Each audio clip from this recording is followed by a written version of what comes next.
On this short video, I'm gonna show you how to fix Instagram confirmation code. So, all what you have to do, go to the settings, go to the apps, and now go to the apps again,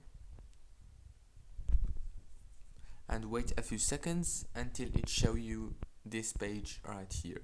On this page, you will find all the apps that you have on your phone. Scroll down until you find Instagram and click on it. After you click on Instagram, this is the app informations page. All what you have to do here is click on this force stop option. It's very important. Click on force stop and then go to the notifications management. Make sure to allow all the notifications.